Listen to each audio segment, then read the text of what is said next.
본방송에서 제공하는 부동산 정보는 투자 판단에 대한 참고 자료입니다. 방송에서 제공하는 부동산 물건의 가치, 가격 상승 및 가격 하락에 대해서는 방송사에서 보장하지 않습니다. 본방송은 간접 광고가 포함되어 있으며 방송에서 나오는 부동산 정보는 출연자와 경제적 이해관계가 있을 수 있습니다. 투자에 유의하시길 바랍니다. 본방송의 제작진 및 출연진은 방송통신심의위원회 규정을 준수합니다.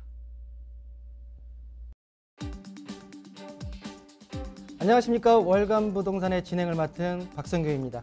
2021년 새해가 밝은 지 벌써 한 달이 지났습니다. 시간은 아무도 기다려주지 않는 것처럼 시간은 야속하게도 참 빠르게 흘러가고 있는 것 같습니다. 시청자 여러분께서는 1월 한 달을 어떻게 보내셨나요? 자, 부동산 업계에서는 새로운 국토부 장관의 취임과 동시에 서울 역세권의 용적률 상향과 공공임대 비율 상향 등의 정책들을 내놓았습니다.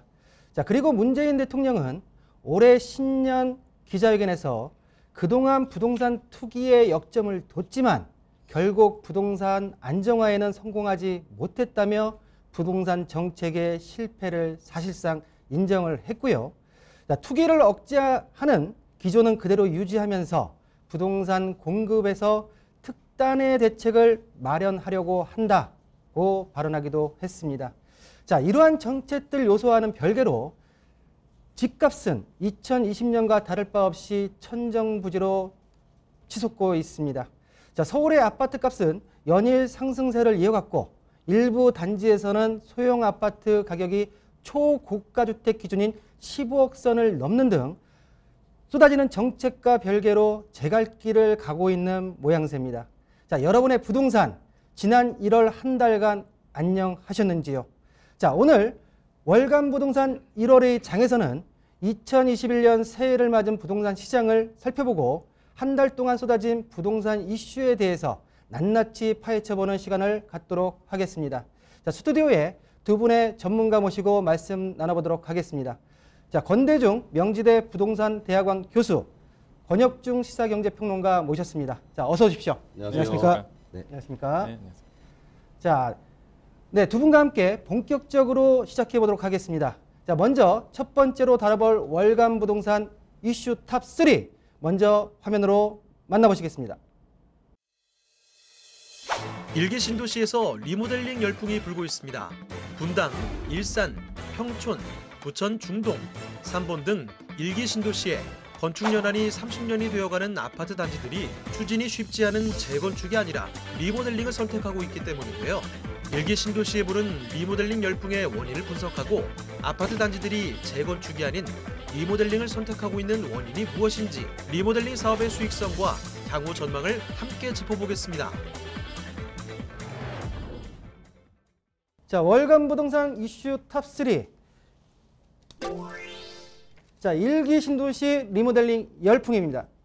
여러분 이런 말 들어보신 적 있으신가요? 10년 후에는 재건축이 사라진다. 삼본, 분당, 평촌 등의 지역에서 리모델링의 바람이 불고 있습니다. 30년이 다 돼가는 노후 단지들이 많지만 재건축까지는 갈 길이 워낙 멀어서 리모델링을 통해 새 아파트로 탈바꿈하는 게 더 낫다는 인식도 확산되고 있는 상황이라고 합니다. 제 생각에도 이들 지역은 택지지구 조성 등을 통해 주택이 공급되어서 용적률이 200% 내외로 수평이나 별동 증축 등 리모델링 사업 추진에 유연하게 대처할 수 있다는 게 큰 특징 같은데요. 자, 권대중 교수님, 네. 일기 신도시의 리모델링 열풍, 과연 원인이 뭐라고 생각하십니까? 일단은 그 89년도, 90년도에 공급됐던 일기 신도시의 용적률은 평균 200% 전후를 차지하고 있습니다. 당시에는 이제 2004년도 이전에 지었기 때문에 300%가 최고 용적률이었어요. 그런데 불구하고 그래도 쾌적한 도시를 형성한다는 것 때문에 특히 일산 같은 경우는 뭐 160% 정도 전후밖에 안 됩니다. 네. 높아야 107, 80%. 분당도 한 200% 이내입니다. 그러다 보니까 새로 재건축을 하는 경우는 정부가 지금 재건축을 굉장히 강화시켰어요. 그렇죠. 2018년도 2월 21일 날 정부가 안전진단을 강화했죠. 그 이후에 뭐 지금 적용되고 있는 민간택지 분양가 상한제나 또는 조합인가 이후에 2년 거주 조건이나 그렇죠. 지지난해죠. 12월 28일 날 재건축 초과이익 환수제가 합헌됐어요. 네. 이렇게 재건축은 4가지로 규제하고 있기 때문에 재건축으로 갔을 때보다 리모델링이 쉽다고 본 거예요. 그리고 비용도 적게 들고. 그리고 이제 15층 넘는 아파트 같은 경우는 3계층 증축이 가능하고요. 네. 15층 이하는 2계층이 가능하면서 별도로도 건물을 지을 수 있고요. 만약에 늘어나는 세대 수만큼 또 기부 체납하면 거기에 따른 또 용적률 인센티브가 있어요. 그러다 보니까 재건축보다는 리모델링으로 손하는 거 아닌가. 네. 이런 일기 신도시의 일산, 분당, 평촌 다 이 바람이 불고 있지만 특히 서울시내도 마찬가지예요. 서울시내도 사당 우성의 우국신이라고 있어요. 우성, 극동, 신동아. 그렇죠. 한 4천 세대가 또 리모델링을 지금 진행하고 있어요. 아직까지는 리모델링을 해서 성공한 사례는 많지 않습니다만은 아마도 이게 이제 기술이 점점 발달하고 또 건축 공법도 발달하기 때문에 리모델링이 인기를 끌게 되면은 아마도 확산될 가능성은 높습니다. 그럼 권 교수님의 말씀을 정리해 보게 되면 재건축에 대한 규제가 좀 심하다 보니까 규제 측면에서 좀 완화되어 있는 리모델링 쪽으로 좀 많이 가고 있다. 그렇죠. 그렇게 네. 볼 수 있 네. 그런 말씀이시고요. 네네. 자, 우리 평론가님께서는 지금 말씀하셨던 내용을 네. 어떻게 좀 판단하실 수가 있을까요? 그러니까 아마 전문가들마다 다 똑같을 것 같아요. 역시나 이건 재건축 규제 때문이라고 좀 말씀드릴 수 있겠는데, 그러니까 차이점을 명확히 알면은 이게 왜 리모델링이 사람들이 이제 선호하게 되는지. 물론 아까 말씀하신 것처럼 성공한 사례는 많이 없죠. 제가 알기로 한 군데밖에 없는 걸로 기억하는데, 그러니까 리모델링과 재건축의 차이를 알면은 아마 리모델링에 대해서 좀 많이 좋아하게 되는 어떤 부분이 있겠는데, 역시 리모델링 같은 경우에는 수직 증축, 수평 증축을 통해서 좀 가구 수를 늘리는 부분이 있겠고, 근데 북이진 않죠. 근데 재건축은 이제는 완전히 철거한 다음에 짓게 됩니다. 기간도 오래 걸리고요. 그 다음에 기한 보면은 우리가 리모델링 같은 경우는 15년 이상이면은 가능은 한데, 재건축은 아시다시피 30년 이상 돼야지만 사실 들어갈 수 있는 부분이 있고, 안전진단도 이제 리모델링 같은 경우는 수직 증축 같은 경우는 B등급, 그 다음에 그 수평 증축 같은 경우는 이제 C등급이면 되는데, 재건축은 이제 D등급 이하 받아야지만 사실 들어갈 수 있기 때문에 이런 부분도 조금 이해할 수가 있겠고요. 그 다음에 규제 같은 경우에도 초과 환수제 적용을 받지 않고, 리모델링 같은 경우에는 임대주택 건설 등 기부 체납 의무도 사실 없게 되는 부분. 그 다음에 재건축 같은 경우에는 초과 이익 환수제 당연히 들어가죠. 그래서 기부 체납 의무가 당연히 있고요.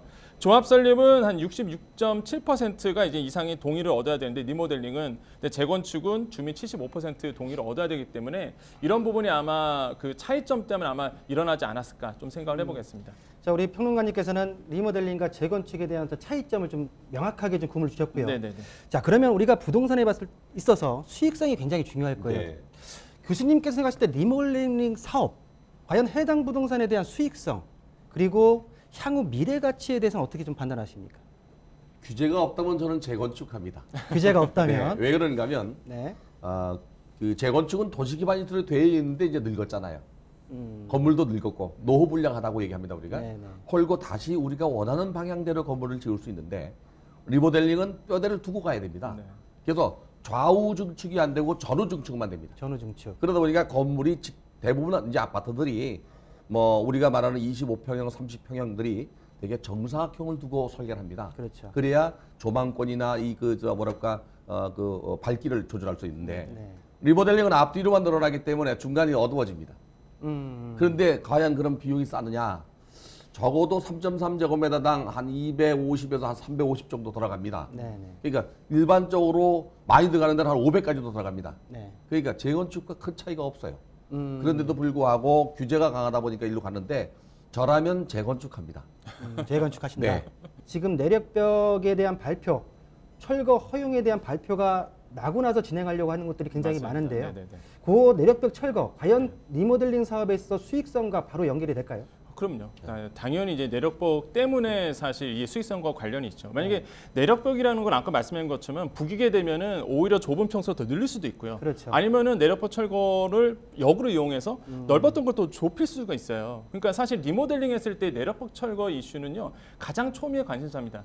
근데 문제가 뭐냐면은 내력벽 철거가 지난해 3월 발표하고 됐었는데 계속 밀려주고 있는 거예요. 그렇죠. 그러다 보니까 리모델링을 앞두고 있는, 또한 관심을 갖는 단지 입장에서는 도대체 이게 수익성을 바라봐야 되는데, 내벽 철거에 대한 이슈가 끝나야지만, 어떻게 정해져야지만 들어가니까, 그렇죠. 이게 아직 안 정해지니까 사실 관심만 갖고 있지 이거를 추진하지 못하는 부분이거든요. 내력벽 철거에 대한 이슈가 빨리 확정이 돼야 수익성한 부분도 나온다. 그래서 네. 이런 것도 좀 초미의 관심사고 볼 수 있겠고, 그러다 보니까 사실 아까 아까 말씀드렸지만은 송파구 성지 아파트가 사실 유일했던 거죠. 내력버 철거에 대한 이슈 있음에도 불구하고 진행했던 부분 증축 방식을 했었고요. 수직 증축 방식으로.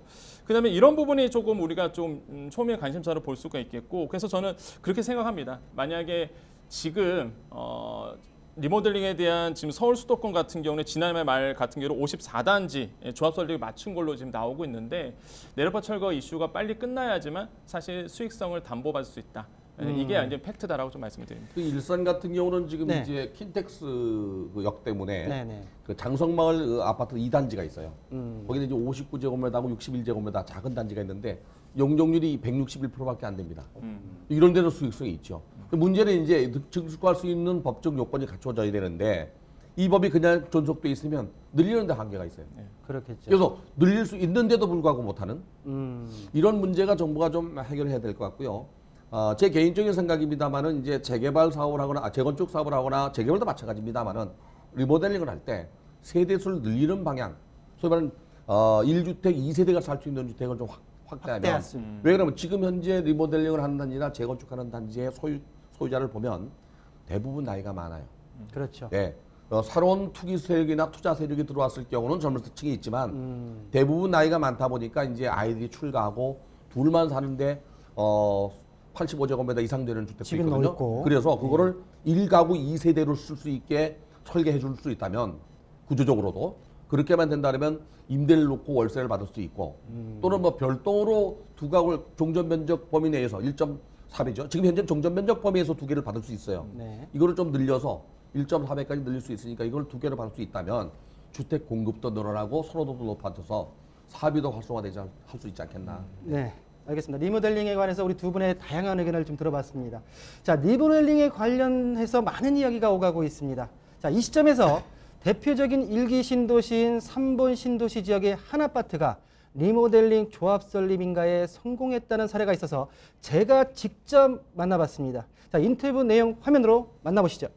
안녕하십니까. 3번 율곡 아파트 리모델링 주택조합 조합장 조영말입니다.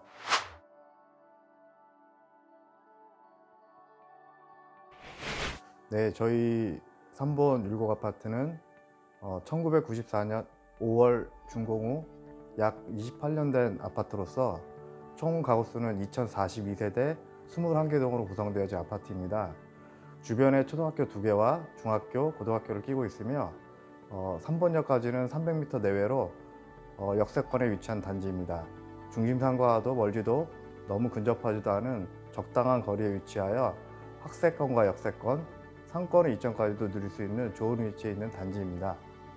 첫 번째로 저희 아파트는 준공된 지 약 한 28년이 되었지만 재건축으로 진행 시 현재 용적률 216%로 사업성이 매우 떨어지는 관계로 리모델링을 진행하게 되었고요.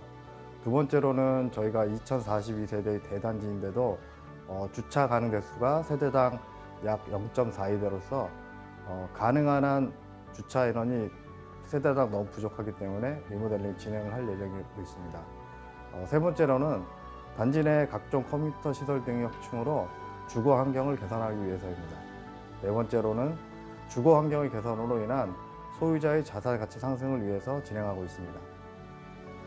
저희 아파트의 가장 큰 난항으로는 저희가 대단지이기 때문에 모든 소유자의 생각이 하나의 결론에 모이지 않는다는 점입니다.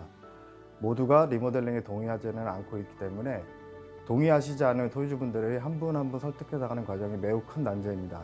2020년 10월경 경기도청에서 리모델링 조례안이 공포되었지만 제정된 조례안은 정확하게 어떤 부분이 현재 리모델링 사업을 진행하고 있는 조합에 도움이 되는 내용보다는 시작을 준비하는 추진위의 자문제도라든지 지원을 준비하고 있어 관할 관청의 도움 및 지원이 약속된다면 더욱더 신속하고 안전한 사업이 진행될 것으로 생각됩니다. 주거 환경의 개선이 가장 큰 수혜라고 생각됩니다. 주차장의 개선, 커뮤니티 시설의 확충은 소유자분들의 주거 환경의 질을 향상시켜 삶의 질을 향상시키는 결과를 가져올 것입니다. 또한 리모델링 사업을 거쳐 새로이 탄생하는 단지로 인하여 자산 가치 상승을 가져올 수 있습니다. 네, 이상으로 리모델링에 관한 현장의 목소리와 그리고 우리 두 분 전문가님의 다양한 의견을 들어봤습니다. 자, 이어서 1월의 부동산 핫이슈 두 번째 내용 화면으로 만나보시겠습니다. 14년 만에 서울 강북의 집값 상승률이 최고점을 경신했습니다. 서울 아파트값 오름세가 계속되며 강북 지역의 소형 아파트가 15억 원을 초과하는 초고가 가격에 거래되면서 아파트 대출 금지선이었던 15억 원 가격 저지선을 뛰어넘은 건데요. 정부의 핀셋 규제 속에서 서울 강북의 집값이 치솟은 원인과 현황을 분석해보고 정부가 집값 안정화를 이루기 위해 주택 세금을 강화하는 것이 과연 올해 부동산 가격을 잡을 수 있을지 지금부터 상세하게 살펴보겠습니다.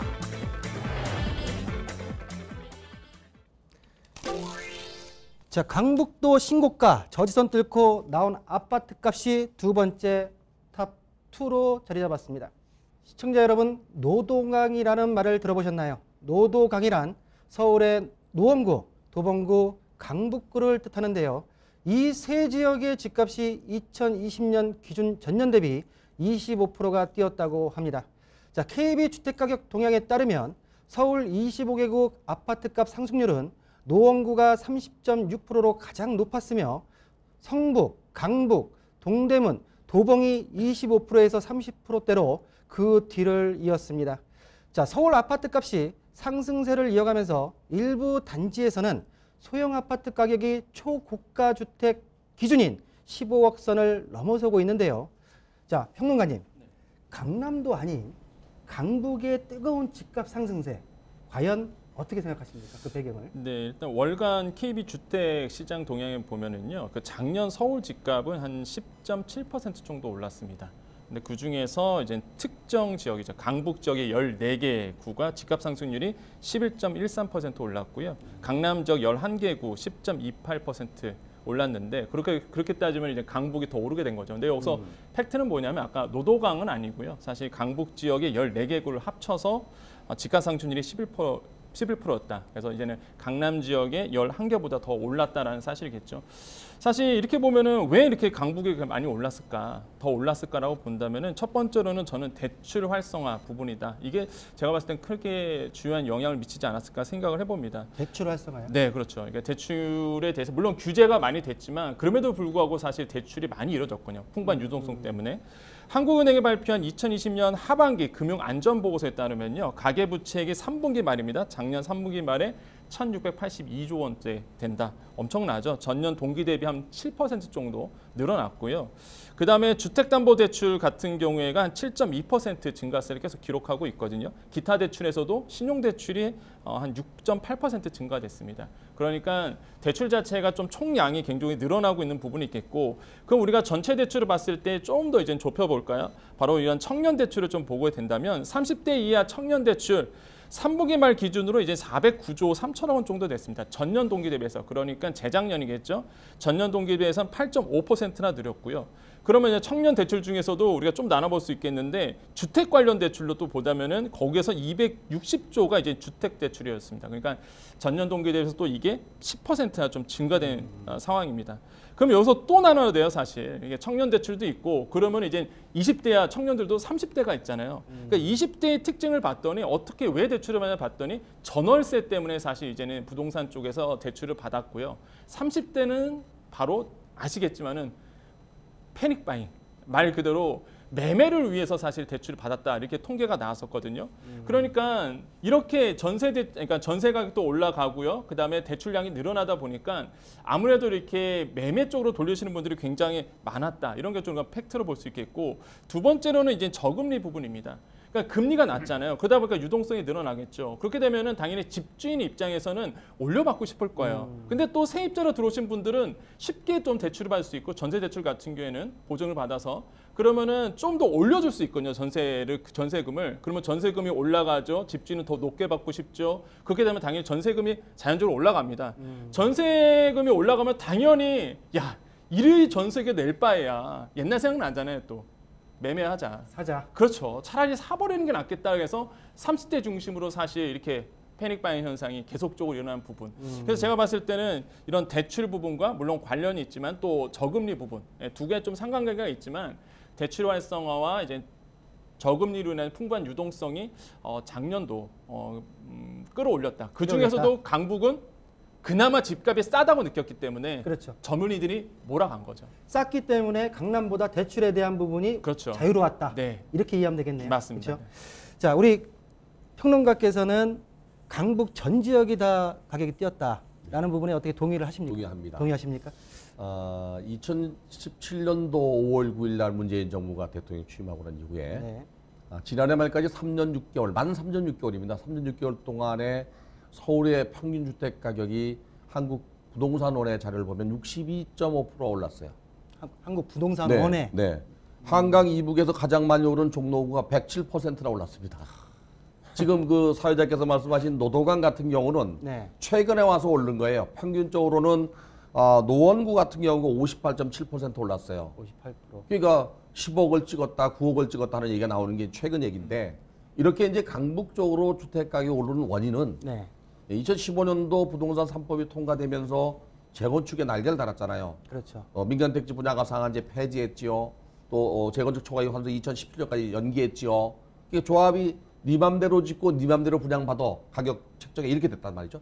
이게 이제 불씨가 된 거예요, 사실은. 불씨가 됐다. 네. 그래서 강남 지역의 집값이 오르다 보니까 강남에서 밀려나는 사람들이 바로 풍선 효과죠. 강북으로 간 겁니다.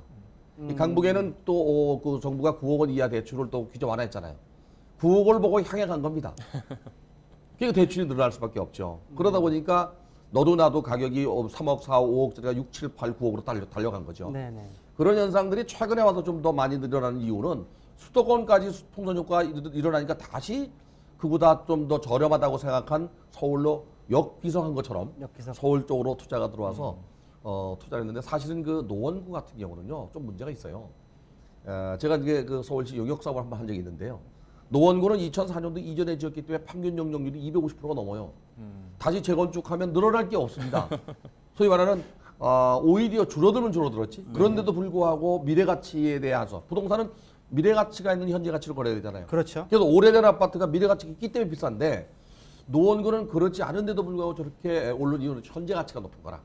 사용 가치가 높은 거예요. 그래서 사실은 이 가치보다 가격이 높아지면 버블이라고 하는데 무리하게 올라가는 그 현상은 결국엔 뭐 대통령님께서 1인 가구 늘어서 그렇다면 뭐라고 설명할지 제가 말씀을 드릴 수 없지만 어쨌든 간에 이렇게 그 강북 지역의 집값이 오르는 건 비정상입니다. 그러면 아까 교수님 말씀 중에 제가 궁금한 게 하나 있어서 여쭤보겠습니다. 네. 2015년도에 정책을 완화시켜서 말씀하셨는데 그러면 현재 그 정책이 나왔을 때 완화된 정책 13년부터 15년도까지는 굉장히 부동산 불경기지 않았겠습니까? 정책을 완화시키는 정책을 시켜서 부양을 시키려고 했던 건데 그러면 현재 지금 이 불쏘시가 돼가지고 현재 집값이 올랐다. 현재 지금 정권을 집권자들이 하는 어떤 원인의 하나의 이유로도 얘기할 수가 있는데 어떻게 좀 생각하시나요? 제가 모 방송국에 심야 토론 나가서 똑같은 얘기를 했습니다. 네네. 또 뭐 백분토도 마찬가지지만 그 전 정부 탓을 하는 건 잘못된 거예요. 전 정부는 현재의 거울입니다. 이전 정책이 잘못된 거는 우리가 현재 분석할 수 있기 때문에 거울이고 이 거울 삼아 미래에 대한 국민과 국가를 위한 정책을 내놔야 되는데 자꾸 전 정부 탓을 하거든요. 네. 당시에 그걸 내놓을 수밖에 없었던 이유가 있어요. 여야 합의했거든요. 우리가 2008년도 미국의 서프라임 다시 할게요. 우리가 2008년도 미국의 리만 브로더스 사태가 있었습니다. 네. 세계가 금융위기가 왔었죠. 그런데 2009년도에 민간택지 분양가 상한제를 피하기 위해서 나온 물량들의 미분양이 2009년도 1월 달에 16만 6천 세대가 넘었어요. 그래서 그해 2월 12일 날 정부는 212 대책을 내놓으면서 미분양 주택을 구입하는 경우에 취득세 50% 감면과 양도세 5년간 면제 혜택을 줬습니다. 그렇죠. 이게 언제까지 갔냐면요. 2012년도 대통령 선거 있을 때까지 갔어요. 2012년도 9월 22일부터 그해 연말까지 똑같이 정부가 미분양 주택 해소책을 내놨어요. 취득세 50% 감면과 양도세 5년간 면제. 그리고 2012년도 12월 28일 날 제18대 대통령 박근혜 대통령이 당선됐잖아요. 네. 2013년도 2월 25일 날 대통령 취임하고 난 이후에 부동산 시장을 살리는 것을 주안점으로 둔 이유는 경제를 활성화시키기 위한 불쏘시기였어요. 그게. 근데 안 살아났잖아요. 그래서 결국에 여야 합의로 2015년도 1월 달에 부동산 3법을 내놓은 겁니다. 그것이 불쏘시기가 됐다고 제가 말씀드리지만 그러면 이거를 사전에 이번 정부가 왜 가격이 오르는지를 파악하고 이거를 대책을 내놨어야 되는데 안 했단 말이죠. 아하. 가격이 오르는 것은 공급이 부족하고 수요가 많은 겁니다. 그렇죠. 이 둘 중에 하나를 해결했어야 되는데 수요 억제 정책으로 갔잖아요. 일관성 있게 네, 수요만. 우리나라는 자본주의 시장 경제를 택하는 수요 공급 법칙에 의해서 시장이 형성되기를 원하고 또 그렇게 유도하고 있잖아요. 근데 역수요 공급 법칙을 따른 거 아닌가. 수요가 있는 곳에 공급을 안 하면 수요가 분산되는 걸로 본 거 아닌가. 네. 그래서 가격이 더 많이 오른 것 같아요. 네, 알겠습니다. 우리 권혜준 교수님의 예전 정부의 어떤 정책까지 한번 쭉 다 들어봤습니다. 자, 제가 얼마 전에 이런 기사를 본 적이 있었습니다. 네네. 자, 지방 돌아 또다시 수도권으로 몰리는 부동산 수요. 네. 사실 집값 상승이 강북, 강남, 서울만이 아니라 전국적으로 퍼지고 있는데요. 새해 들어서 서울 아파트 값이 또 가파른 상승세를 이어가고 있습니다. 자, 평론가님, 이런 현상에 대해서 한번 배경을 한번 짚어주시죠. 그러니까 정책의 신뢰를 잃었다. 정책의 신뢰. 이게 아마 팩트인 것 같습니다. 그러니까 아까 우리 교수님께서 말씀하신 것처럼 사실 박근혜 정부 때 같은 경우에는 부동산 살려고 해도 사실 경제가 워낙 안 좋았기 때문에 그렇죠. 이제 못 사는 부분이 있었어요. 근데 그 당시에는 사실 정책에 대한 신뢰감이 있었죠. 역대 정부마다 항상 그 집값 안정은 1순위예요, 정책에. 그래서 집값 안정을 시킬 거다라는 어떤 신뢰가 있었기 때문에 사실 어차피 떨어질 거야, 막 이런 생각에 사실 사지는 않았었는데 이번 정부도 만약에 집값 안정시키다 했었죠. 하지만은 정책의 신뢰성이 떨어지다 보니까 사실 오히려 반대로 시장에서 흘러가는 부분이 있었고요. 대표적인 게 임대차 뭐 지금 입법이죠. 이제 좀 남아있지만 임대차 3법이라고 불렀던 사실 전세 매물 잠김 현상 일어나면서 공급이 안 됐습니다. 말 그대로 뭐 공급 자체가 안 돼 버리니까 당연히 아까 말씀인 것처럼 당연히 수요가 많아지니까 가격이 오를 수밖에 없는 부분이 있었고 보유세 양도세 동시 인상하는 부분도요. 사실 그렇게 보면 증여가 늘어난 부분이 있죠. 그러다 보니까 시장에선 다 피해갈 길이 있거든요. 그래서 이것도 사실 신뢰감을 주지 못했고 분양가 상한제는 뭐 로또 청약 말할 것도 없었죠. 특정 지역에서는 오히려 뭐 분양가가 더 분양가 상한되지만 오히려 이제 실수요자 중심으로 내가 혜택을 못 받았다 해서 무력감이 커지는 부분이 있었고, 그러니까 이런 정책들이 사실 신뢰감을 잃다 보니까 엄청 올랐어요. 제가 자료를 조사해봤더니 작년 7월이 이제는 매매 가격이 서울시 평균 매매 가격이 한 9억 원 정도 됐었습니다. 9억 한 5천만 원 정도 됐었는데. 중위 가격이죠. 그렇죠, 그렇죠. 예, 예. 근데 이제 작년 12월에 이게 평균 서울 아파트 평균 매매 가격이 한 지금 10억 원. 10억 원. 예, 10억 원이 넘어섰어요. 그러니까 실제 한 9,200만 원 정도 오른 겁니다. 퍼센테이지로 보면은 9.75% 정도 올랐어요. 그러면 매매만 그러냐? 전세 가격을 지난 7월 기준으로 보면은 평균 서울 아파트의 전세 가격이 한 4억 9천만 원 정도 됐었다가 이게 12월 한 6개월 만에 한 5억 7천만 원 늘었습니다. 퍼센트를 보면 15%나 늘었어요. 그러니까 전체적으로 전세도 오르죠. 전세 끌어올려지니까 당연히 매매로 돌았었죠. 아파트가 끌어올리죠. 그러면서 매매 가격도 끌어올리게 되는 이런 현상들이 계속적으로 왔기 때문에 사실 이런 부분이 지금 패닉 바잉에 더 불러일으킨 그래서 서울 아파트 가격은 참 솔직히 평론가 입장에서 보면은요 사실 우려스러울 부분이다. 우려스럽다. 예, 우려스러운 부분이 있기 때문에 그러면 지금 우리 평론가님께서는 정책의 신뢰가 떨어졌기 때문에 네. 매수에 대한 심리가 더 커져버렸다. 그렇죠. 라는 부분으로 말씀하시고 믿지를 못하는 거죠. 못한다. 예. 자, 교수님, 우리 2020년도에 보게 되면 젊은 사람들 영끌 패닉 바잉 부분이 굉장히 많이 일어났습니다. 그런 어떤 사회적 그 매수 심리가 2021년도에도 계속 이루어질지, 도대체 그럼 언제까지 얼마나 좀 오를지 한번 우리 교수님께서 말씀해 왜 주시죠. 가격이 오른지 다시 한번 분석해봐야 돼요. 가격이 왜 오르는지를. 이 그 수요는 있는데 공급이 없으면 당연히 가격이 오르잖아요. 왜 공급이 없을까요? 2017년도 12월 13일 날 정부가 임대주택 등록 활성화 방안을 내놓으면서 지난해 6월 말까지 국토교통부 자료를 보면은 160만 가구가 좀 정확히 160만 7천 가구가 임대주택에 발목이 잡혔어요. 주택임대사업자를 낸 임대주택들. 네. 이게 4년 8년짜리인데 임대주택에 등록하는 순간 일반 매각을 못합니다. 이 160만 7천 가구가 전국적인 면적이 세대수지만 서울에 만약에 있다 그러면 일기 신도시의 5.5배양입니다. 서울에만 50만 가구가 발목이 잡혀서 매각을 못하고 있어요. 임대사업자끼리 매각이 돼요. 그런데 이들에게 지난해 6월 17일 날 6.17 대책에서 임대기간이 반만 넘으면 매각할 수 있게 해놨습니다. 그렇죠. 근데 안 팔아요. 끝까지 가야 세제 혜택이 커요. 팔 이유가 없죠. 그렇죠. 자, 이 150만 가구 정도가 서울에 묶여있고 수도권에 51만 가구가 묶여있어요. 네. 주택은 있는데 주택이 돌지 않는 진맥경화가 생긴 거예요. 진맥경화. 네. 그러다 보니까 주택시장의 정상화가 거래 시장의 정상화가 이렇게 맥혀버리면 전월세 시장은 당연히 가격이 올라가는데 여기 기름을 부은 겁니다. 두 가지 기름. 지난해 7월 31일 날 정부가 임대차 3법을 통과시키면서 전월세 상한제와 계약 개입 청구제를 시작하게 그렇죠. 됐죠. 네. 4일 후에 또 기름을 또 붓어요. 소위 말하는 조세 3법. 조세 3법. 네. 소위 말하는 보유세 올렸지요. 또 뭐 종부세 올리지요. 양도세 올리지요. 양도세 중과에 대한. 자, 대부분 1가구 2주택, 3주택, 다주택자들이 임대에 놓은 사람들은 여유가 있어서 낸 사람도 있지만 그렇지 못한 사람들, 융자를 받거나 전세를 끼고 산 갭투자들은 보유세나 세금이 많이 나오면 당연히 전월세 가격이 올려서 충당할 수밖에 없습니다. 네. 물량도 줄어든 데다가 이렇게 덮친 격으로 전월세 가격이 올라갈 수밖에 없었던 거죠.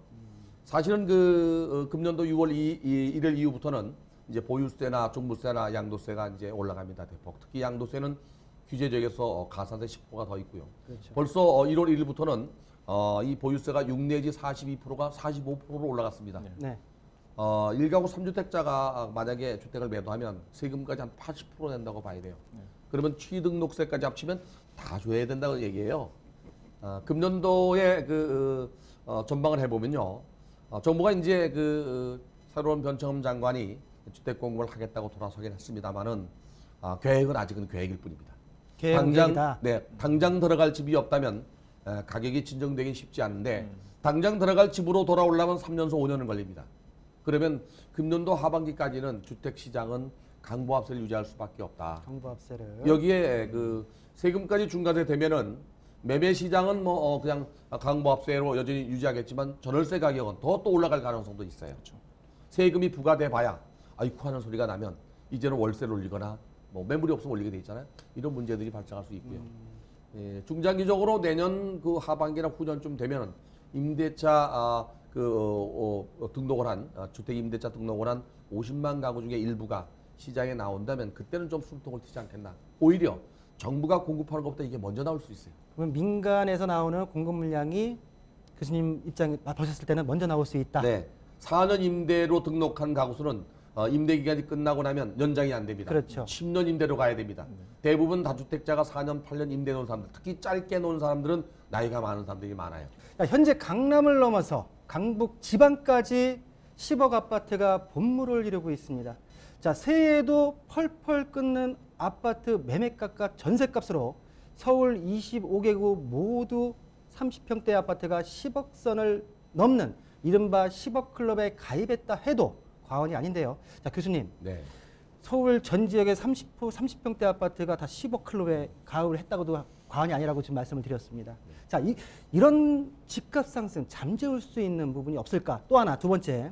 우리 아까 평론가께서 얘기했듯이 증여가 많이 늘어났다. 근데 올 대통령께서는 세대수가 세분화되면서 가격이 올랐다. 정책에 의해서 세대수가 늘어난 건지, 자의적인 부분으로 세대수가 늘어나서 집값이 오른 건지, 그 두 가지에 대해서 한 말씀 좀 해주시죠. 우선은 세율을 올린다고 해서 집값이 안정화되지는 않습니다. 네. 이건 조세 전가라고 해서 오히려 집값이 더 많이 오르기 때문에 감당해 낼 수 있으면 일단 팔지 않고 쥐고 있습니다. 또 증여세를 올린다고 해서 증여를 안 하는 건 아닙니다. 뉴질랜드 같은 경우는 상속 증여세가 없는 나라도 있습니다. 이렇게 증여세를 올린다고 해도 양도세 80%까지는 안 되거든요. 이게 지금 1가구 2주택 같은 경우는 지금 양도세가 6월 1일부터 70% 가까이 되고요. 또 1가구 3주택은 80%까지 올라가기 때문에 증여세는 구간별로 차익이 있지만 올려도 그거보다는 그만큼 안 되거든요. 특히 이제 국민들이 잘못 알고 있는 것 중에 하나가 정부가 보유세 부담률이 우리나라가 다른 나라보다 낮다고 얘기를 해요. OECD 36개 국가 중에서 GDP 대비 부동산 조세 부담률이 양도세를 제외한 부담률이 우리나라가 2018년도, 19년도 기준으로 6번째입니다. 제일 높은 나라가 영국이고요. 프랑스도 상당히 높고요. 네. 여기는 양도세가 포함되지 않았습니다. 양도세를 물리는 나라는 많지는 않아요. 근데 양도세까지 중과시켜서 다주택자가 진입도 출구도 막아놓은 상태에서 제가 흔히 표현하는 게 안에서 불을 떼고 있는 겁니다. 보유세 올려서. 그럼 어떡하라는 얘기냐. 결국에 그 사람들은 못 파는 거죠. 못 팔면 시장의 물량은 줄어들 수밖에 없고 그러면 가격은 올라갈 수밖에 없어요. 아마도 서울의 평균 주택 가격, 주인권 가격이 불확실성은 있습니다. 샘플에 따라서. 10억이 넘었다는 거. 이거는 뭐 우리가 정말로 좀 돌이켜볼 필요가 있는데 이렇게 10억 넘는 주택은 앞으로 계속 진행될 가능성이 높아요. 높다. 네.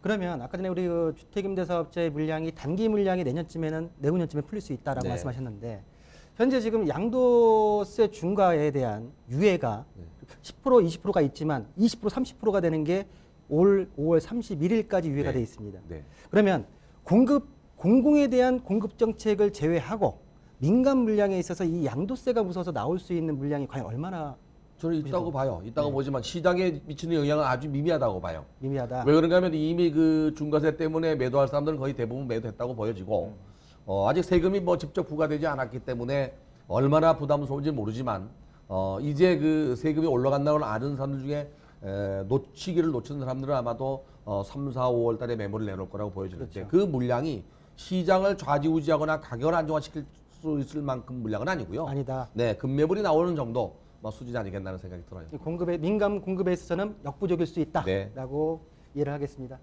자, 저 같은 경우에는 피부로 와닿는 게 사실 저는 이제는 젊잖아요. 그러니까 이사를 할 타임이거든요. 아, 이사를. 네, 근데 계속 부동산 알아보죠. 이제 제 집을 내놓고 이제 갈아타는 이제 수요라고 보시면 되겠는데, 근데 문제가 뭐냐면 아까도 말씀드린 것처럼 저는 사실 6월 이전에 양도세 중과되기 전에 급매물 말씀하셨는데 그걸 사실 개인적으로는 노리고 있어요. 네. 그러니까 이전까지 타이밍을 놓쳤어요. 계속 매물이 내놔도 사실 워낙 가파르게 너무 빠르게 오다 보니까 저도 매물을 회수하고 또 내놓은 매물도 회수가 되고 그러면서 사실 1주택자 중심으로 굉장히 많이 피해를 많이 받았습니다. 사실 뭐 개인적 얘기를 드리면.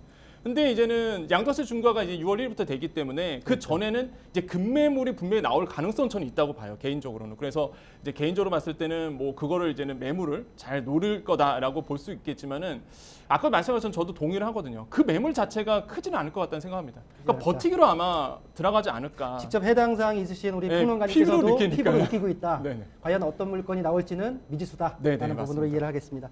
자, 새해에도 지치지 않고 계속 우상향하는 서울의 주택 가격입니다. 자, 그 중에서도 심리적인 저지선인 15억 원을 넘어 소형 아파트가 16억 원대를 뛰어넘는 강북 집값과 향후 전망에 대해서 살펴봤습니다. 자, 바로 이어서는 1월의 부동산 핫이슈 대망의 1위 화면으로 만나보시죠. 변창흠 신임 국토교통부 장관이 임기 시작 후 공급 대책에 첫 발을 뗐습니다. 도심 내 주택 공급 확대를 위해 공공재개발 시범사업 후보지 8곳을 발표한 건데요. 이들 후보지 모두 서울 역세권 주변 10년 이상 사업 추진이 정체된 기존 정비구역 중에 선정됐습니다. 역세권 고밀개발, 준공업 지역과 저층 주거단지 개발 등 베일을 벗은 변창흠 국토부 장관의 첫 공급대책 주요 내용을 살펴보고 이번 공급대책을 실효성 있게 추진하기 위한 주요 변수는 무엇인지, 부동산 시장이 과열되었던 작년과 같이 올해도 부동산 가격이 계속 상승할지 월간 부동산에서 전격 분석해 보겠습니다.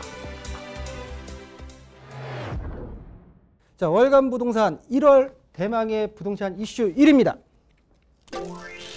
자, 변창흠 장관 첫 번째 공급 정책 실효성은 신임 국토교통부 장관인 변창흠 장관이 임명 이후 서민들의 답답함을 시원하게 긁어줄 만한 대책들이 속속들이 내비치고 있습니다. 지난 19일 국토부는 국무회의에서 국토의 계획 및 이용에 관한 법률 시행령 일부 개정안을 의결했다고 밝혔는데요. 개정안은 역세권 고밀 개발을 통한 주택 공급 확대를 위해 역세권 복합용도 개발 지구단위 계획 지정 대상에 일반 주거지역을 포함하고 일반 주거지역을 준주거지역으로 용도 변경 시 용적률을 최대 700%까지 완화해주는 내용을 주요 골자로 하고 있습니다. 자, 이외에 여러 가지 주요 내용들을 밝혔는데요. 평론가님, 이 내용에 대해서 우리 새로운 국토교통부 장관이 처음 이제 내놓은 이슈입니다. 네네. 어떤 구체적으로 한번 말씀해 주시죠. 예, 변창흠 국토부 장관이 이제 새 공급대책의 핵심이 뭐냐면은 역세권 고밀도 개발이죠. 그래서 사실 법률이 이제 통과가 됐습니다. 19일에 이제 국토의 계획 및 이용에 관한 법률 시행령으로 해서 일부 개정안을 통해서 국무회의를 통과시켰는데 이게 역세권 고밀도 개발의 이제 근거를 이제 마련했다. 이렇게 우리가 평가해 볼 수 있겠습니다. 한 4가지로 우리가 조금 요약해 볼 수 있겠는데요. 첫 번째로는 금방 얘기했던 역세권 복합 용도 개발 지구 단위 계획 제도가 이제 개선이 됐고요. 계획 관리 지역에 대한 성장 관리 방안 수립 유도, 뭐 주거 지역과 숙박 시설의 이격거리 및 기준 명확화, 도시 건축 공동위원회 민간위원장 위촉 등의 허용 부분인데 가장 여기서 시장에서 뜨겁게 반응하는 것은 역시나 역세권 고밀도 개발입니다. 그러니까 우리가 이제 부동산을 처음 보시는 분들에게 좀 요거를 풀어서 좀 설명해 드리겠는데 사실 지구 단위 계획을 지정하게 되면 용적률이 올라가게 되죠. 그래서 2배까지 올라가게 됩니다. 그래서 거기에 이제 많은 인구들을 모이게 되고 이제 뭐 많은 사람들이 모이게 되겠죠. 그래서 이에 따라서 이제 교통이 이제 편리해지고 이제 많은 역세권 중구에서 이게 복합 용도가 이루어지는데 이 복합 용도 개발 지구 단위 계정이 지정이 되는 것이 준주거, 준공업, 상업 지역이에요. 문제가 뭐냐면은 대부분의 역세권 전국의 서울 지역에만 한 307곳이 있는데 3분의 1이 일반 거주지역이란 말이죠. 그러니까 당연히 그렇게 되면 복합 용도 개발이 못 들어가는 겁니다.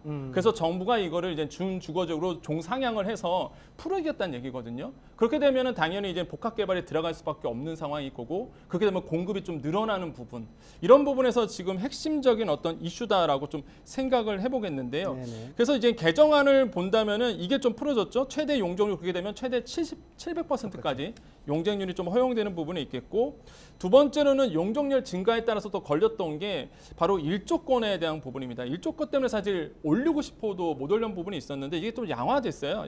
완화돼서 제한을 한 2배 늘렸죠. 대지 경계선과 거리 한 8배까지. 그다음에 동간 거리가 한 4배까지 이제 원래는 이제는 4, 2였는데 8, 4로 이렇게 좀 늘어난 2배 정도 늘어난 부분이 있습니다. 세 번째로는 역세권 범위를 300 반경 300, 그러니까 350m에서 이제는 한 500m로 확대되는 부분도 있었겠고요. 네 번째로는 이제 용적률 부분인데 용적률 늘어난 만큼 한 서울시 조례에 따르면 한 50%는 이제 기부 체납해야 되는 부분이 있어요. 그래서 이게 좀 걸릴돌의 가능성이 있지만은 일단 이번에 정책을 좀 평가해 본다면은 확실히 공급 중심으로 간다는 거는 그나마 긍정적이다. 이렇게 좀 생각해 봅니다. 네. 자, 국토부 장관의 첫 번째 공급 대책이 지금 발표가 됐고 지금 제가 알기로는 3종 세트다. 네. 3종 세트인데 우리 교수님께서는 지금 뭐 우리 평론가가 다 말씀해 주셨기 때문에 나머지 2개와 그리고 과연 이 공급 정책이 시장에 먹힐까? 실효성에 대해서 한번 말씀해 주시죠. 일단 늦었지만 실효성이 있다고 봐요. 늦었지만 실효성이 네. 있다. 역세권 개발을 통해서 공급을 늘리는 것. 기존의 그 지구 단위 계획은 이 필지와 필지별로 합쳐서 개발하게 돼 있기 때문에 네네. 한 필지가 반대 못하게 돼 있어요. 이거는 이제 계획적, 체계적 개발하겠다는 거. 307군데 역세권 중에서 200군데만 개발해도 역마다 1000가구만 공급해도 20만 가구입니다. 가능성이 있습니다. 근데 이제 시간이 걸린다는 게 문제고요. 시간. 네. 가장 큰 거는 역세권 주변에 이제 교통 문제, 교육 문제, 환경 문제가 또 투기 문제가 선결돼야 되는 문제가 있고요. 두 번째 그 변창흠 장관이 지금 내놓는 그 공급 대책이 준공업 지역이죠. 준공업 지역은 현재 450% 용적률인데요. 이거를 좀 주상 복합으로 짓는데 현재는 이 비율이 주택과 상업 비율이 굉장히 줄어들어 있어요. 네. 공업 지역 같은 경우도 특히 이제 영등포나 구로동 같은 경우는 준공업 지역 내에서도 이적지와 유보지가 있습니다. 이적지. 이걸 시청자분들이 잘 모르실 거예요. 토지 이용 계획 확인해도 안 나옵니다. 구청에 가서 확인해야 되는데 내가 갖고 있는 땅 또 내가 살려고 하는 땅이 준공업 지역인데도 불구하고 이적지라면 아파트나 주거용 부동산을 지을 수가 있고요. 유보지면은 공장과 공장 지원 시설 지어야 됩니다. 이런 걸 분류해 가지고 그거를 알아볼 수 있는 거는 진짜 구청에 들어가야 직접 됩니다. 들어가셔서 네, 직접 봐야 됩니다. 이게 그 토지 이용 계획 확인이 안 나옵니다. 나오니까. 예. 그래서 이런 지역 중에서 개발이 가능한 지역의 용적률을 올려주면서 주상 복합을 짓겠다는 겁니다. 이렇게 되면 세대수 늘어나겠죠. 용적률 자체가 이미 450%가 넘어요. 그리고 대개 이제 그 면적이 3,000제곱미터 넘는 건 더 특혜를 주고 1,000제곱미터 넘어야 돼요. 이런 혜택을 준다는 게 이제 두 번째고요. 세 번째는 이제 저밀도 지역을 중상향해서 고밀도 짓겠다는 거거든요. 가로주택 지역이나 또는 뭐 소규모 재건축 지역 같은 경우는 현재 7층을 12층까지 증축시킬 수 있도록 늘어날 수 있도록 해서 종상해서 짓겠다 하는 얘기인데 이것도 가능성이 있습니다. 지금 다세대 주택이 많이 있는 그 강서구 또는 뭐 실월동이나 이런 지역은요. 지은 지가 한 20년 됐는데 이 그 노후분양 주택의 기준이 아까 우리 평론가께서 말씀하신 대로 아파트나 단독주택은 30년이 넘어야 됩니다. 서울은. 이게 지방 조례로 정하기 때문에 부산은 25년이에요. 지역마다 다른데 다세대 주택은 15년만 넘으면 노후분양 주택입니다. 그래서 이 다세대 주택이 몰려있는 지역을 소규모로 200세대 이하의 10,000제곱미터 이하로 개발하겠다. 이거 상당히 그 효율성이 있어요. 이것 때문에 예, 지난 2018년도인가요? 18년도 2월 8일 날 빈지 및 소규모 주택정비사업 특례법이 시행되면서 자율주택정비사업 또는 가로주택정비사업 소규모 재건축 사업을 활성화시키고 그렇죠. 있는데 여기에 더불어서 용적률까지 올려주고 높이까지 완화시킨다면 활성화될 가능성이 있는데 세대수는 많지 않습니다. 세대수는 많지 그래서 않다. 이번에 그 변창흠 장관이 내놓은 그 주택공급 3종 세트는 실행이 된다면 서울시의 주택공급은 분명히 늘어나고 시장 안정화에 기여하겠지만 문제는 계획이 그대로 실천될 것인가 이게 가장 중요하고요. 두 번째는 이제 이 사업을 추진하는 과정에 그 주민들과 얼마나 합의가 빨리 이루어지느냐. 이게 개인 땅이잖아요. 맞아요. 강제 수용할 수도 없고 이게 가장 큰 관건이고요. 세 번째 한 가지는 토지 그 임대부 주택을 환매 조건부로 하듯이 이 공공기여나 또는 개발이익 환수를 어떻게 주민과 합의할 것인가. 정부 보관대로 간다 말할 수 있어요. 무슨 얘기냐면 재건축 같은 경우 안 하잖아요. 그 이유가 뭐냐면 늘어나는 용적률의 50%에서 70% 기부 체납하고 나머지 남는 거에 90% 기부 체납한답니다. 근데 세대당 3천만 원 넘는 경우는 최대 50%까지 또 가져갑니다. 재건축은 남는 게 없어요. 재개발은 그나마도 공공 기부 체납이 많기 때문에 진행하는데 이 세 가지가 선결된다면 향후의 주택 공급 확대에는 기여할 거라고 보여집니다. 자, 늦었지만 실효성은 있다. 계획대로만 된다면. 네. 자, 공급 부족으로 인한 집값 상승에 제동을 걸 수도 있다. 네. 그렇지만 양은 좀 작을 것 같다. 시기가 문제다. 네.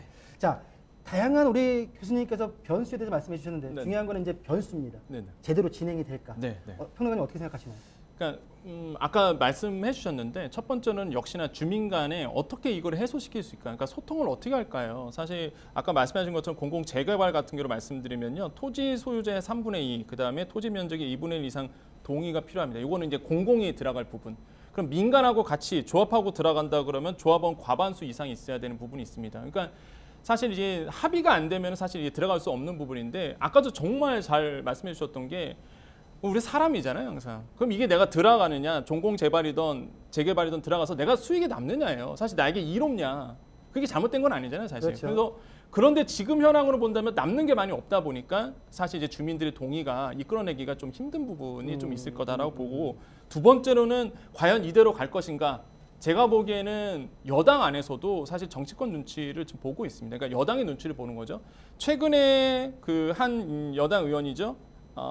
야당 의원께서 제2뉴타운이라는 비판, 지금 변창흠 국토부 장관의 이 공급 늘리는 부분에 대해서 제2의 뉴타운이라는 비판을 받았습니다. 어떤 얘기냐면 같은 사실 약간 진보 쪽이신 정치인임에도 불구하고 말 그대로 지금의 정책에서 오히려 비판하고 있는 부분이 있거든요. 그러니까 무슨 얘기냐면 정치권의 눈치를 볼 수밖에 없습니다. 지금의 공급 중심은 기존의 정책과 좀 반대되기 때문에 기존에 있는 여당의 눈치를 좀 볼 수밖에 없다. 그래서 정치권에서 어떤 변수가 생길지는 진짜 이건 아무도 모른다. 정치권의 변수가 네, 좀 어떤 굉장히 식으로 할지 모른다. 네네네. 자, 그러면 우리가 현실적으로 네. 교수님 지금 공급 대책 3종 세트로 인해서 거기다 공공 재개발까지 8곳이 발표되지 않았습니까?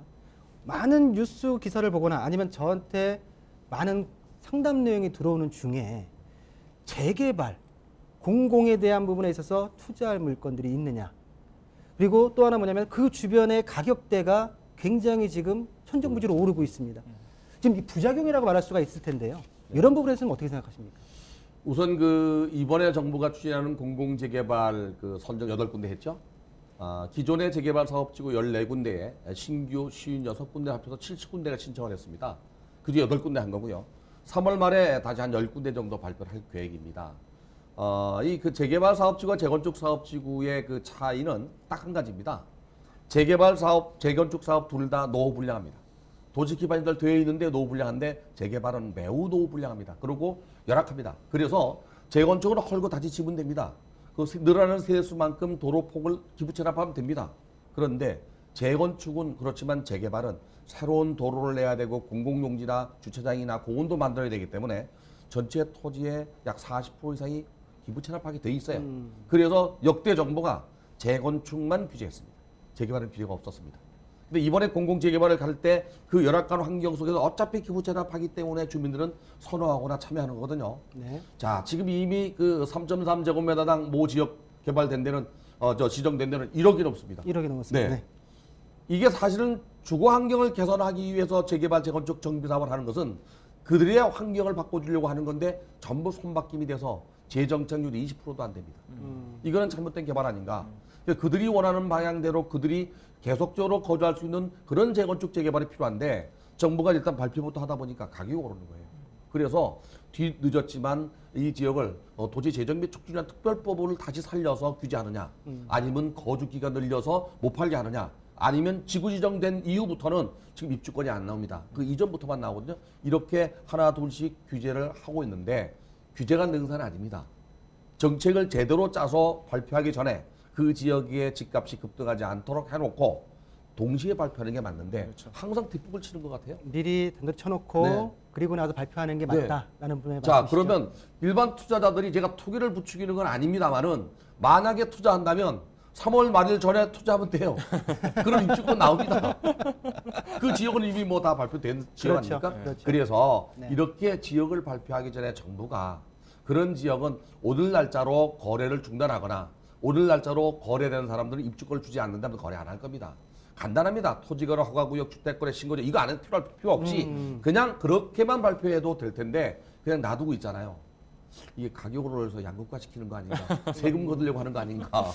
저는 지금 교수님이 말씀하셨던 부분을 네. 저는 우리 정책권자 정책을 지금 추진하시는 분들이 꼭 네. 귀담아 들으셔가지고 그러니까 신청한 단지들은 개인의 사유재산권 침해라고 할 수 있지만 발표될 때 한두 달만 거래를 제한시킬 수 있거나 이렇게 한다면 또 그 이후에 거래를 하더라도 뭐 입주권을 주지 않으면 돼요. 그렇죠. 그렇다면 뭐 가격이 안정화될 수 있는데 뭐 지역 같은 경우는 뭐 지금 8평짜리가 그 8평이 뭐 방 두 칸, 한 칸? 전용 면적 8평이면 네. 두 칸 정도? 한 칸 반 5억 정도? 때문에 5억. 이렇게 비정상적인 주택 시장은 잘못됐다고 봐요. 그러니까 제가 봤을 때는 약간 조급했던 것 같아요. 조급했다. 예, 굉장히 조급. 정책 발표가 조급했다. 예, 그렇죠. 그러니까 지금 정책 자체도 그렇고요. 일단 진행하는 모든 그 정부의 진행들이 사실 되게 조급합니다. 제가 느꼈을 때. 왜 그러냐면 되게 아이러닉한 게 부동산 잡으려고 주식시장 늘렸거든요. 그 돈이 그 풍부한 유동성이 부동산 쪽을 규제하다 보니까 또 주식으로 주식으로 갔어요. 가시죠. 근데 문제가 뭐냐면 주식을 처음 하시는 분들은 이게 뭐 워낙 좋았다 보니까 오르기만 했었죠. 근데 자본 투자는 항상 이제 손해를 보게 됩니다. 또 오르기도 하지만 손해도 보잖아요. 근데 손해 본 적이 없으신 분들이세요. 쓴맛을 만약에 만약에 주가가 떨어지고 그다음에 유동성 금리 오르면서 유동성이 회수되는 순간에 주가가 폭락하게 되면 뒷감당이 과연 정부가 어떻게 할 수 있을까? 저는 그게 가장 우려스럽거든요. 그러니까 이거를 규제만의 능사가 아닌데 이게 너무 부동산 때문에 지지율이 안 오다 보니까 네네. 이제는 다른 쪽으로 돈을 흐르게 하다 보니까 이런 악순환이 되지 않을까. 악순환이 되고 있다. 예. 알겠습니다. 자, 벌써 두 분과 함께 이야기를 나누다 보니까 벌써 훌쩍 1시간이 지났습니다. 네. 자, 그럼 마지막으로 월간 부동산에서 항상 마지막으로 질문하는 내용이 있습니다. 네. 단도직입적으로 네. 교수님, 네. 올 지금 2월 달 앞으로 10개월이 남았습니다. 집값 전망 오르겠습니까? 네. 오릅니까? 정확하게 그러면 어느 정도까지 오를까요? 상반기 상고 하보합 정도가 될 것 같습니다. 상고 상반기에는 물건이 나오더라도 뭐 평균 서울시의 주택 가격이 한 2~3% 이상은 오를 거라 보여지고요. 2~3%. 오히려 전월세 가격은 더 많이 오를 겁니다. 이사철을 앞두고 있기 때문에 하반기에 이제 재산세가 7월과 9월에 나오게 되면 좀 멈칫하지 않겠나. 네. 종부세도 있기 때문에 9억 원 이하 주택은 역시 마찬가지로 2~3% 이상 오를 걸로 보여지고요. 고가 주택 같은 경우는 뭐 한 1~2% 정도 오르겠지만 평균 금전도 서울은 적어도 3% 이상 오를 거라 보여집니다. 평균적으로 3% 이상 오르겠다. 네. 라는 말씀. 평균입니다. 평균입니다. 네. 네, 알겠습니다. 자, 우리 교수님의 말씀 좀 들어봤고요. 네. 자, 우리 평론가님께서도 지금 현재 네. 코로나 네. 그리고 세계 경제가 굉장히 지금 불경기에 있습니다. 네. 현재 부동산의 시장의 흐름 네. 과연 어떻게 전망하시는지 마지막으로 좀 말씀해 주시죠. 네, 이제 거시적으로 좀 본다 그러면 역시나 지금의 시장에 풀린 유동성이 너무 풍부합니다. 뭐 이걸 회수한다 하더라도 아직은 제가 봤을 때 금리 인상 같은 경우는 내년 후나 가능할 것 같거든요. 그러면 이는 풍부한 유동성이 결국에 흐를 수밖에 없는 게 우리나라로 본다면 이제는 부동산 아니면은 사실 이 주식 시장밖에 없어요. 예. 그러다 보니까 부동산은 계속적으로 인기가 많을 수밖에 없고 이 풍부한 유동성이 계속적으로 집값은 끌어올릴 수밖에 없는데 이제 한 가지 조금 부탁드리고 싶은 거는 사회적 합의가 이루어진 부분에 대해서는 이거를 건들지 않았으면 좋겠다는 생각을 합니다. 대표적인 게 임대차법 강행 부분이에요. 사회적 합의가 있어야지만 사실 이거를 진행했어야 되는데 합의가 없는 상태에서 진행됐거든요. 근데 조금 또 걱정되는 게 지금의 또 정치권에서 사회적 합의가 있어야 될 종상향 같은 거는 정말 굉장히 위험하다 보거든요, 개인적으로. 그 전까지 잘 지켜왔던 것이고 그다음에 많은 연구를 통해서 지금 지정해 놓은 어떤 지정된 그 종 부분들이 지역 구분들이 이거 뭐 공급 늘린다고 해서 갑자기 종상향돼 버리면은 뭐 중주적으로 다 바꿔 버리면은 그러면 미관 다 해치고요. 그다음에 무엇보다 정책에 대한 신뢰감을 또 잃을 수가 있습니다. 그래서 제가 봤을 때는 이런 사회적 합의가 필요한 부분은 충분히 수기 과정을 거친 다음에 논의 후에 그런 다음에 이제 발표를 해줬으면 좋겠다 이런 생각을 해보겠습니다. 시간은 아무도 기다려주지 않는다고 합니다. 여러분의 부동산 시계는 과연 몇 시, 몇 분, 몇 초에 멈춰 있진 않으신가요? 저희 월간 부동산에서는 여러분의 멈춰진 시간을 각계각층의 전문가들을 모시고 객관적이고 정확한 정보로 생동감을 불어 넣어드리려고 합니다. 시청자분들의 많은 관심과 응원 부탁드리겠습니다. 저희 프로그램은 알토마토.com에서 무료로 다시 보기 하실 수가 있습니다. 시청자 의견도 남기실 수 있으니 많은 의견 남겨주시길 바라겠습니다. 저희는 2월 새로운 부동산 이슈로 가지고 돌아오겠습니다. 시청해주신 여러분 감사합니다.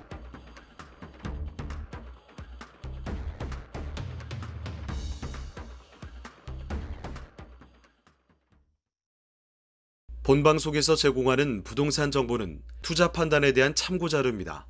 방송에서 제공하는 부동산 물건의 가치, 가격 상승 및 가격 하락에 대해서는 방송사에서 보장하지 않습니다.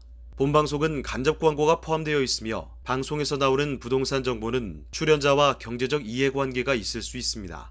투자에 유의하시길 바랍니다. 본방송의 제작진 및 출연진은 방송통신심의위원회 규정을 준수합니다.